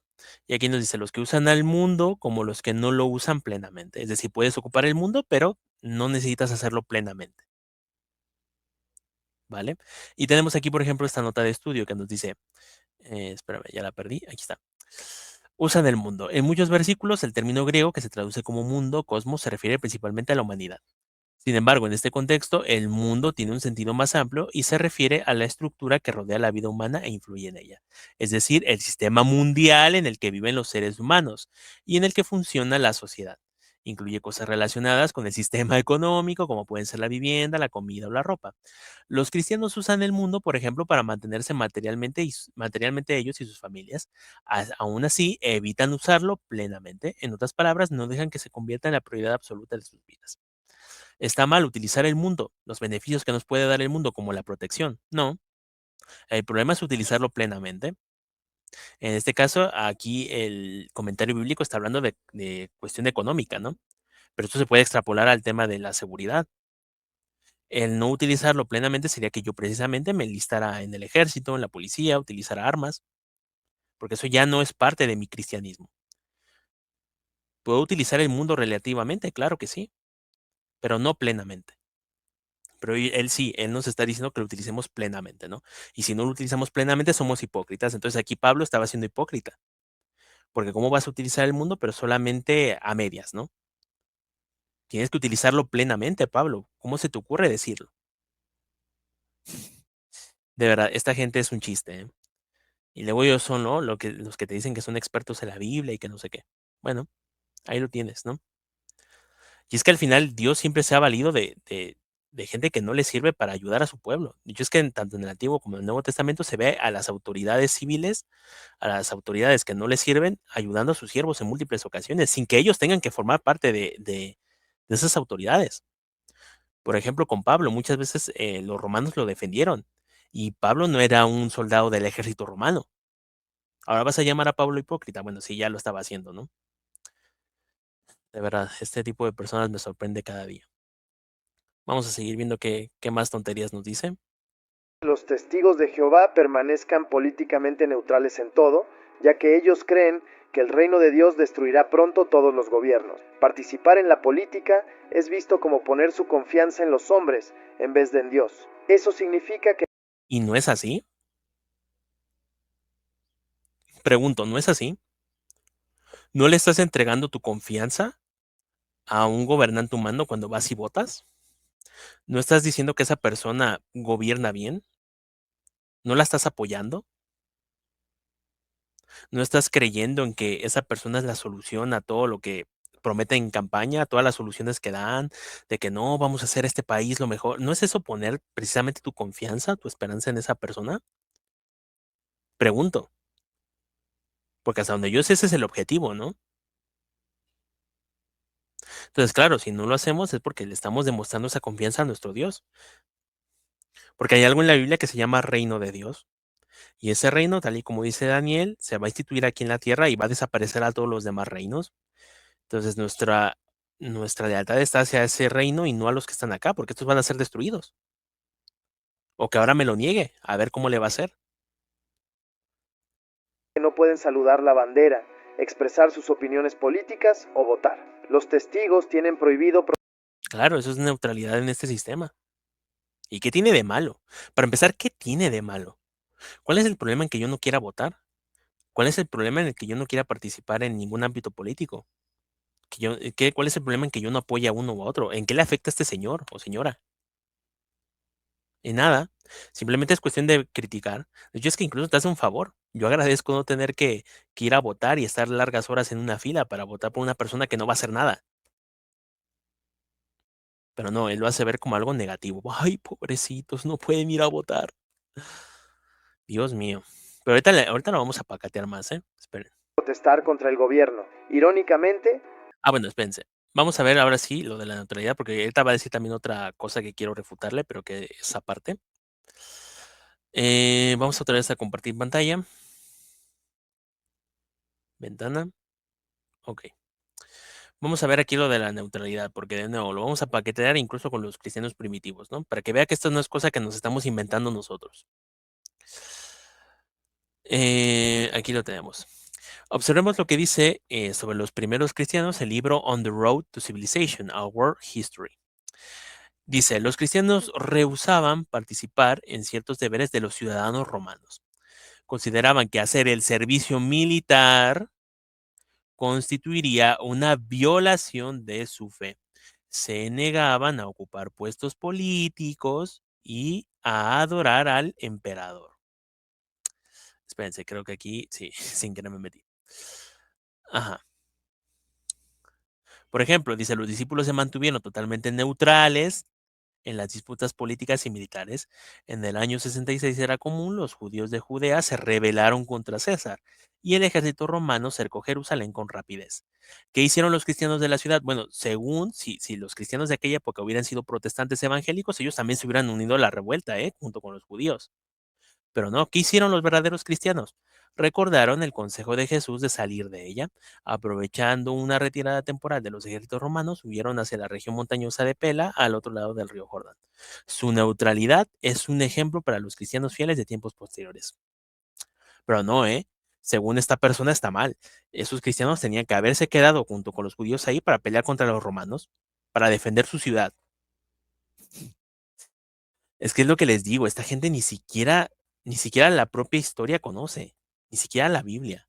Y luego vienen a criticarnos, a hacer videos como este, ¿sabes? Tenemos acá. No, espérense, por aquí. Por ejemplo, dice en la obra The Early Church and the World, un historiador nos dice que al menos hasta el reinado de Marco Aurelio, es decir, del 161 al 180 era común, ningún cristiano se hizo soldado después de su bautismo. El libro The New World Foundations in the Old señala, los primeros cristianos creían que era incorrecto pelear y se negaban a servir en el ejército aún cuando el imperio necesitaba soldados. Oye, estos cristianos primitivos, ¿qué les pasa? ¿Qué les pasa? ¿Por qué se negaban a hacerlo? ¿Acaso eran sectarios? Ah, no, no, no, no, no, ¿verdad? Lo que pasa es que en este caso, como ellos no se hacían llamar testigos de Jehová en aquella época, pues ya está, ¿no? Pero hoy en día nosotros hacemos exactamente eso mismo y nos llaman secta. Ah, bueno, ok. Dice, en realidad no debería sorprendernos leer que los primeros cristianos no iban a la guerra. La renombrada enciclopedia of Religion and Ethics de Hastings, sí, ¿no? Hastings, comenta, en la iglesia primitiva prevalecía el concepto de que la guerra es una iniquidad. Pero este señor nos estaba diciendo que no, ¿qué pasa? ¿Por qué? Los cristianos primitivos creían que era una iniquidad. ¡Ah! Tremendos sectarios. Organizada con la que la iglesia y los seguidores de Cristo no pueden tener nada que ver, nada que ver. No, tremendos sectarios, ¿eh? ¿Cómo se les ocurría hacer eso? Los primeros cristianos vivían en armonía con el mandato de Jesús de amarse los unos a los otros. El teólogo alemán Peter Meinhold explicó, aunque el Nuevo Testamento no dice si los cristianos pueden o no ser soldados, vale, esto a él, obviamente, al creador del video este de Teología Ilustrada, le va a molestar mucho esto, ¿no? Pero miren, fíjense, no necesitamos un versículo explícito que nos lo diga. Dice, si deben dejar el ejército cuando se convierten al cristianismo, la iglesia antigua adoptó una postura concreta frente a esta situación. Ser cristiano y soldado a la vez se consideraba incompatible. Qué tremendos sectarios eran los cristianos primitivos, ¿eh? Pero bueno, definitivamente no se parecen en nada al protestantismo barra evangelicalismo de hoy en día, ¿eh? Nada que ver, nada que ver. Como digo, o sea, según si los primeros cristianos hubieran sido protestantes, pues se hubieran juntado con los judíos para atacar a los romanos. Y probablemente hubieran muerto ahí en Jerusalén en el año 70. Pero bueno, él lo hace ver como que está mal, ¿no? Pero vamos a seguir viendo entonces. Ah, no, espérenme. ¿Si era aquí? No, era acá. Dejen quito esto. Ya está. Vamos a seguir viendo. Torre del Vigía, organización dirigida por los líderes de los Testigos de Jehová, tiene una larga historia de lucha por los derechos religiosos en los tribunales. Un apóstata es un testigo. Vale, entonces aquí otra vez nos vuelve a acusar de hipócritas, ¿no? Porque dice que, claro, nosotros no nos involucramos en ese tipo de cosas, pero nuestra organización sí, porque anda constantemente en los tribunales defendiendo nuestra fe. Es que, vuelvo y repito, esta gente es tan hipócrita, tan mentirosa, está envenenando el pozo a full, ¿no? Vamos otra vez a pacatear a esta persona, vamos otra vez a compartir pantalla y vamos a ver este texto bíblico de aquí y vamos a ver qué tiene que responder al respecto, ¿no? Tenemos aquí Filipenses capítulo 1, versículo 7. Esto lo está escribiendo Pablo. Es totalmente correcto que yo piense así de todos ustedes, pues los llevo en el corazón. Ustedes participan conmigo en la bondad inmerecida tanto en mis cadenas de prisión como defendiendo y estableciendo legalmente las buenas noticias. Y aquí la nota de estudio dice lo siguiente, estableciendo legalmente las buenas noticias. Aquí Pablo usa un término de carácter jurídico. Se refiere a defender activamente las buenas noticias por medios legales. Por ejemplo, cuando Pablo visitó Filipos unos 10 años antes, apeló a las leyes romanas para poder predicar las buenas noticias del reino de Dios. Y aquí nos da la cita bíblica en Hechos capítulo 16, versículos 35 al 40. Siempre luchaba por establecer el derecho a predicar libremente por todo el imperio romano. Como explica una obra de consulta, Pablo era un testigo tanto en los calabozos como en los tribunales. O sea, tenemos literalmente el ejemplo de Pablo en la Biblia defendiendo legalmente en tribunales, por decirlo así, la verdad, sus creencias, su derecho a predicar. Pero ahora viene este señor y nos dice que no, es que eso está mal, porque él asocia o él piensa que el hecho de negarnos a participar en este mundo político significa que no podemos utilizar cosas como la vía legal. O sea, esa es su forma tonta de pensar, ¿no? Pero aquí lo pacatea la Biblia porque efectivamente Pablo lo hizo, y en múltiples ocasiones. Y como pusimos acá, una obra de consulta que no es de los testigos de Jehová, dice que él era un testigo sobre todo en los tribunales. Entonces, ¿está bien o está mal defender nuestra fe por medios legales? Pablo lo hizo, porque nosotros no. Y Pablo nunca fue soldado. Él no participó en guerras. Él no se metió en la política. Él no anduvo en la revuelta ahí con los judíos, ni los cristianos posteriores. Pero es lo que les digo, esta gente no estudia y luego quiere venir supuestamente a darnos lecciones, ¿no? Increíble. Vamos a seguir viendo. Abandonó la fe y ahora habla contra la religión. A los miembros se les prohíbe hablar con apóstatas y escuchar lo que tienen que decir. Los amigos e incluso familiares y conocidos que permanecen dentro de la organización. Vale, perdonen, tuve aquí que cortar un poco el video, pero bueno, ya estamos acá, nada más lo retrocedí un poquito. Entonces vamos a seguir viendo qué era lo que tenía que decir esta persona. Prohíbe hablar con apóstatas y escuchar lo que tienen que decir. Los amigos e incluso familiares y conocidos que permanecen dentro de la organización son instruidos a evitar cualquier forma de comunicación o asociación con el desasociado, excepto en circunstancias estrictamente necesarias. Esta política de aislamiento social tiene el objetivo de ejercer presión sobre el desasociado para que regrese a la conformidad con las normas establecidas por la organización. Al privar al individuo de interacciones sociales y apoyo emocional, los testigos de Jehová esperan que extrañe la convivencia con la comunidad y, así, sea incentivado a buscar readmisión. Ellos incluso pueden asistir a las reuniones en el Salón del Reino, pero no pueden hablar con nadie de allí y nadie les hablará. Si quiere volver a hablar con su familia, debe dirigirse a los ancianos y pedir ser readmitido, lo cual es un proceso que puede llevar varios meses o incluso años. Entrevistada por la BBC. Bueno, aquí dejé que hablara un poquito, que soltara toda su verborrea, y entonces ahora sí poder refutarlo, ¿no? Para empezar, bueno, tenemos en la Biblia explícito, ¿no? Este mandato, ¿no? De que ni siquiera comamos con esa persona, que no le demos el saludo, que no la recibamos, ¿no? Gente que ha negado nuestra fe, ¿no? Que se ha apartado, que se ha vuelto apóstata, ¿no? Porque también muchas veces estas personas no tienen ni idea de la diferencia entre un expulsado y un apóstata, ¿no? No necesariamente son lo mismo. Entonces, estas medidas sobre todo se aplican más estrictamente con quienes son genuinamente apóstatas, ¿no? También se aplican en cierto grado con el expulsado, pero todo depende, ¿no? También de la situación y de la conciencia de cada persona. Pero bueno, básicamente de nuevo es lo mismo de siempre que nos sacan de estas personas, ¿no? De que, ay, pobrecito, que no sé qué, que no sé cuánto, otra vez apelando al sentimentalismo, como siempre. Pero bueno, vamos a ir entonces nosotros con fuentes. Nosotros sí vamos a hablar con argumentos, no vamos a dejarnos llevar por cuestiones sentimentales. No vamos a sacar la Biblia porque creo que ya es un poquito de más. O sea, siempre les mostramos estos textos que les acabo de mencionar de memoria, ¿no? En donde mostramos que no tenemos que tener convivencia con alguien que pese a ser llamado, es sexualmente inmoral, o que no comamos con ellos, que no les saludemos. Eso se lo pasan por el arco del triunfo, ¿no? Entonces vamos a apelar a algo que normalmente ellos siempre ocupan, sobre todo como supuestos protestantes, ¿no? Que es supuestamente irse a la historia, ¿no? Entonces vamos a ver precisamente qué es lo que tiene que decirnos la historia acerca de cómo era la expulsión en el cristianismo apostólico. Perdón. Voy a compartirles aquí pantalla otra vez. Aquí está, bien, muy bien. A ver, y vamos a ponernos acá. Este video se titula La expulsión en la historia, parte 3, Cristianismo primitivo. Este lo subió mi hermano José Galileo. Lo tienen acá por si quieren ir a revisarlo. Igual, si quieren el link, se los puedo pasar después. No vamos a obviamente a ver el video entero porque son 24 minutos. Solamente quiero mostrarles aquí las capturas que nuestro hermano nos presenta, que son muy valiosas.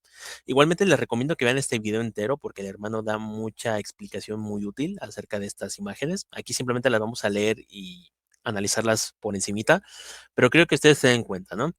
Vamos aquí, por ejemplo, con esta primera, ¿no? Que es de Ireneo, en su capítulo 3 de su libro de contra las herejías, ¿no? O contra los herejes, dice, tal era el horror, perdón, que tenían los apóstoles y sus discípulos contra mantener incluso comunicación verbal, es decir, hablarles, con cualquier corruptor de la verdad, como también dice Pablo, al hombre que es hereje, después de la primera y segunda amonestación, rechacen, sabiendo que el tal es perverso y peca, siendo condenado por sí mismo.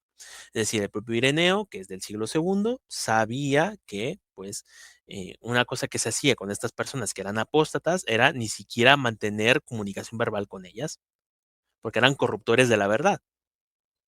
Entonces, esto no lo estamos inventando nosotros los testigos de Jehová, no, es que en el cristianismo primitivo la expulsión era muy parecida. Básicamente se excluía a la persona que era expulsada y sobre todo más aquellos que eran expulsadas por herejía o por apostasía, básicamente. Y aquí tenemos un testimonio que es de Ireneo. No creo que esta persona crea que Ireneo es un hereje o que es un testigo de Jehová. No creo, pero bueno. Tenemos por acá, por ejemplo, igual a Tertuliano, ¿no? Que bueno, nos dice también lo siguiente. Recordemos que esto lo estamos viendo más que nada del aspecto histórico, ¿no? Porque ahora me saldrá y me dirá que no, es que Tertuliano se volvió un hereje y que no sé qué. Bueno, aquí estamos analizando lo que. Aquí salto. Vamos a esperar a que termine. Por cierto, estos anuncios los pone YouTube arbitrariamente, ¿no? Porque yo sé que mi hermano José Galileo no tiene monetizado su canal, pero igualmente YouTube te pone anuncios. Eso es una porquería igualmente. Bueno, estamos aquí entonces con Tertuliano en su Apología, capítulo 29, no, 39, ¿no? Sería. Ok, dice, allí con las voces de la Santa Escritura apacentamos la fe, levantamos la esperanza, arraigamos la confianza y la enseñanza de los divinos preceptos la macizamos con nuevos apuntamientos. Allí mismo se hacen las amonestaciones, los castigos y se fulminan las censuras. Juzgase con mucho peso y miramiento, como entre aquellos que saben, los ve Dios.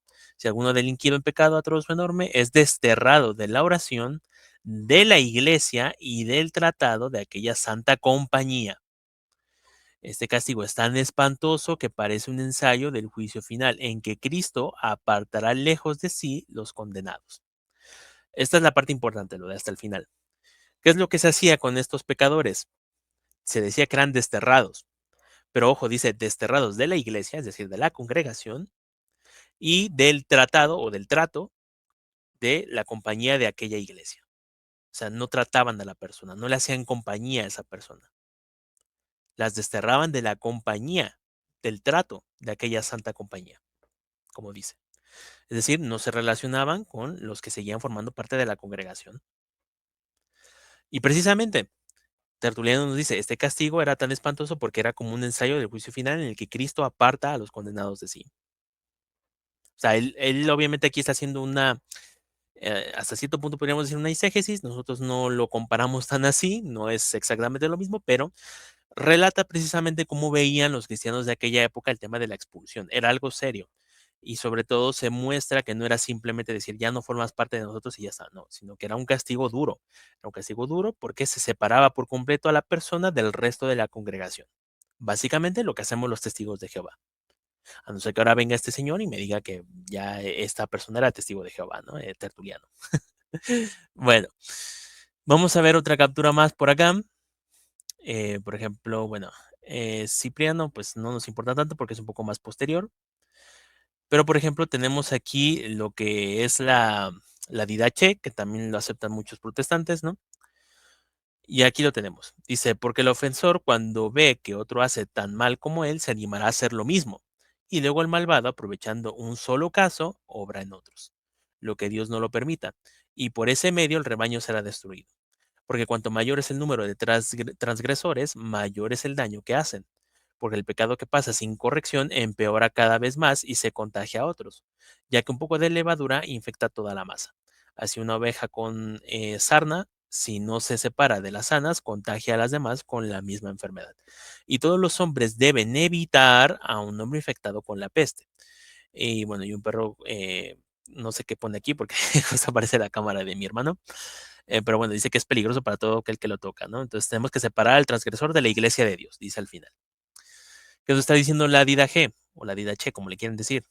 Pues básicamente eso es lo mismo, que a los pecadores tenemos que evitarlos y separarlos del resto de la congregación. ¿Por qué? Porque si dejamos que se queden, pueden contaminar a toda la congregación y todos terminarían pecando. Y fíjense lo que dice acá después. Dice, pero si después de todo lo que has hecho percibes que la enfermedad se extiende e impide toda cura, como una gangrena que corrompe todo el cuerpo, que por cierto a la apostasía se le compara con la gangrena precisamente, luego, con mucha consideración y el consejo de otros médicos hábiles, corta el miembro putrefacto para que no se corrompa todo el cuerpo de la iglesia. Otra vez, lo mismo, es separar a la persona, cortarla de la congregación para que el resto no se contamine. Esa es la principal motivación del por qué se efectúa la expulsión, para proteger a la congregación y sí, en parte también para ayudar al afectado, ¿no? A que recapacite y a que vuelva a Dios, pero sobre todo el fin principal de la expulsión es mantener limpia la congregación y que no se contamine con estos pecadores, ¿no? O incluso en un grado peor con los apóstatas, que eso es todavía peor, porque como digo, el ser pecador no necesariamente es ser apóstata. Así que bueno, vamos a ver otras capturas por acá. Seguimos aquí con la didache. Dice, por tanto, lo echaréis de la congregación como asesino de su hermano. Pasado algún tiempo, si dice que se arrepiente, mortificadlo con ayunos y después impondréis las manos sobre él y le recibiréis, pero asegurándole siempre que no moleste a nadie por segunda vez. Pero si al ser admitido nuevamente, es decir, aquí está hablando de cuando alguien otra vez reingresa a la congregación, lo cual demuestra que había una expulsión, ¿no? Cosa que los protestantes no hacen, se muestra igualmente problemático y no deja de perturbar y pelear, échalo fuera como persona perniciosa para que no destruya el lugar iglesia de Dios. Por lo tanto, cuando tal persona es expulsada por segunda vez de la iglesia, con justicia queda completamente separada de la congregación del Señor, completamente separada. Por lo tanto, cuando estés sentado ante tu tribunal y las partes estén presentes, pues no los llamaremos hermanos hasta que se reciban mutuamente en paz. Es decir, a la gente que es expulsada ya no se le llama hermano. Examina con diligencia a los que comparecen ante ti. Como dice la ley, por boca de 2 o 3 testigos, todo se establecerá. Bueno, aquí nos está hablando del procedimiento que se hacía con aquellas personas que querían regresar a la congregación, lo cual otra vez demuestra que existía la expulsión en el cristianismo primitivo y se efectuaba de una manera muy, muy, muy similar a como lo hacemos los testigos de Jehová hoy en día. Cosa que, vuelvo y repito, los protestantes no hacen. Para ellos la expulsión es inexistente, ¿vale? Y todo ese tema de readmitir y todo eso, para ellos es completamente inexistente, ¿no? Porque ellos solapan mucho el pecado. Seguimos teniendo aquí, ¿no? Lo que es la DH, reciban al penitente, porque esta es la voluntad de Dios en Cristo. Instruir a los catecúmenos en los elementos de la religión y luego bautizarlos. Evite a los divisores que ya no tienen arrepentimiento y sepárenlos de los fieles y excomulguenlos de la iglesia de Dios. Y encarga a los fieles que se abstengan por completo de ellos. ¿Qué significa abstenerse, amigo de Teología Ilustrada? Me gustaría que me lo explicaras. ¿Qué significa abstenerse y encima por completo? Que evidentemente no tenga relación ninguna con ellos, papá. Eso significa. y que no participen con ellos ni en sermones ni en oraciones. Pues mira, fíjate, ni siquiera en sermones, ¿eh? Porque él andaba ahí quejándose de que no, sí, te dejan ir a su salón del reino, a las reuniones, pero no pueden tener contacto contigo. Mira, aquí incluso eran más severos, ni siquiera les permitían estar ahí, ¿sabes?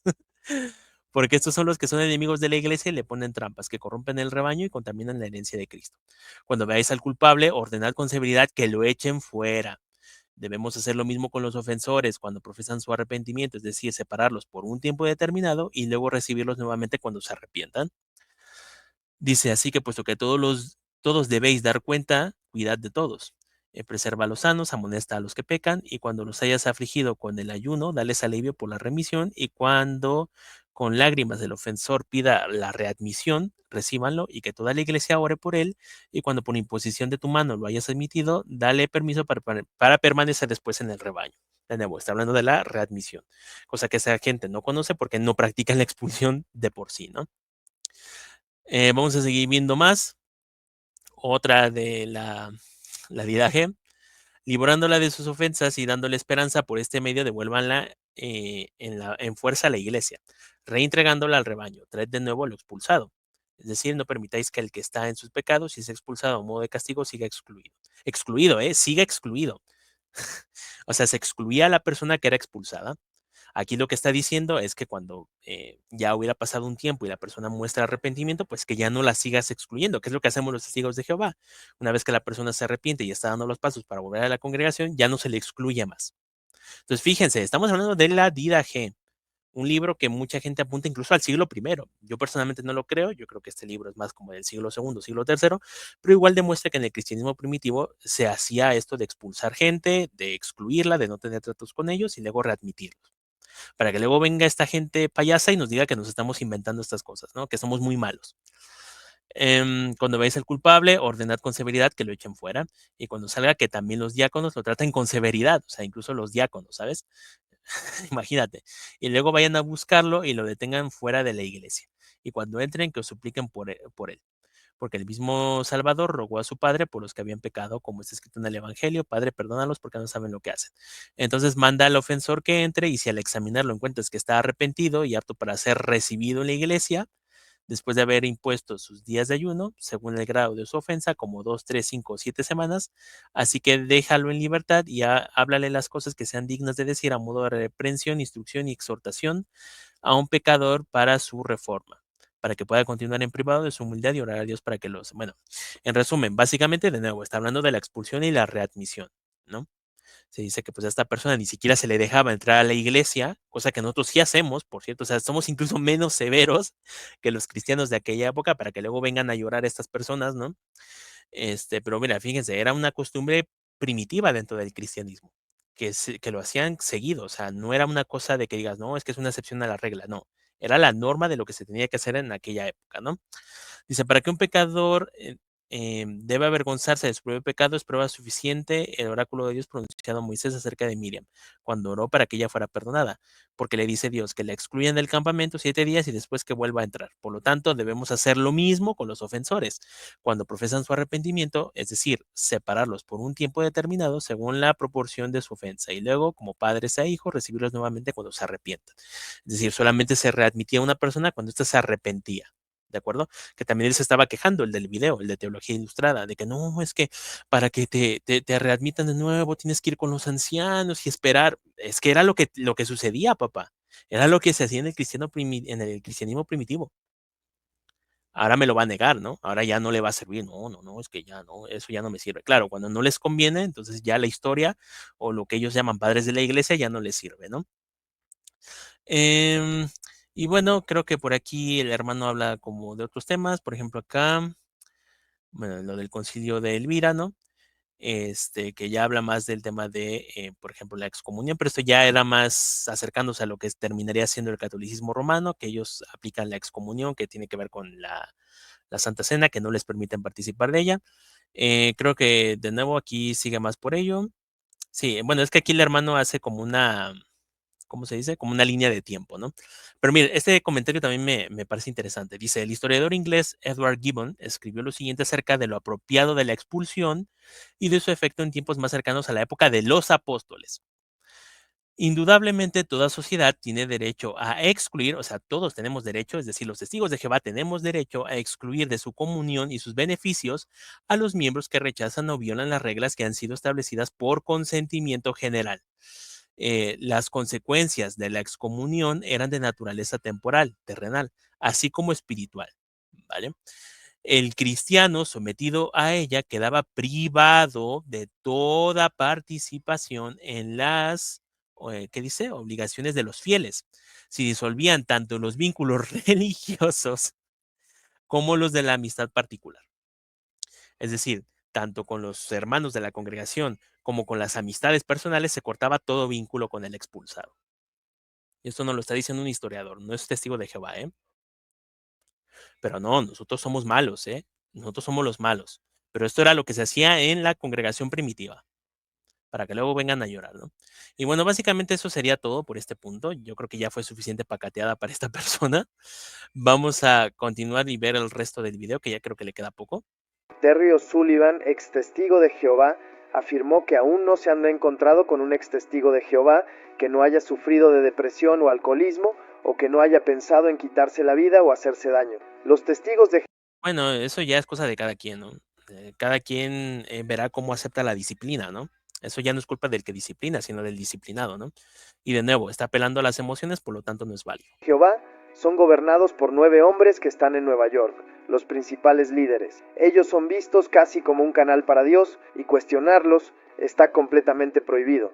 Los miembros no solo deben obedecerles, sino que deben pensar como ellos. Está prohibido estar en desacuerdo con ellos y quien lo haga será desasociado con derecho a todas las consecuencias. La obediencia es Vale, pues aquí básicamente él lo que está expresando es su pensamiento protestante evangélico, que significa que no le debes cuenta a nadie, tú eres libre de creer lo que te venga en gana y no puedes dejar que nadie te dicte cuál es el rumbo de tu fe en este sentido, ¿no?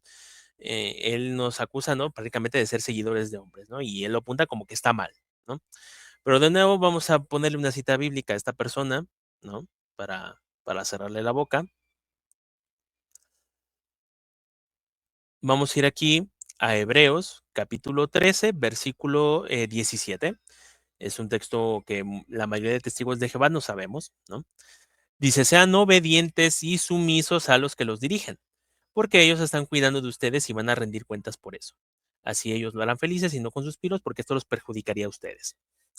El texto es claro, nos dice que seamos obedientes y sumisos. Yo le recomiendo a esta persona que busque qué significa la palabra sumiso, que seamos sumisos a los que nos dirigen, ¿no? Es decir, aquí la Biblia ya nos está presentando que hay personas que dirigen a la congregación. Y obviamente está hablando de todos, no está hablando solamente de una congregación en particular, no, está hablando de todos los cristianos. Todos tenemos a alguien que nos está dirigiendo y tenemos que ser obedientes y sumisos a ellos. Y eso no es malo, es algo que Dios nos está mandando a hacer.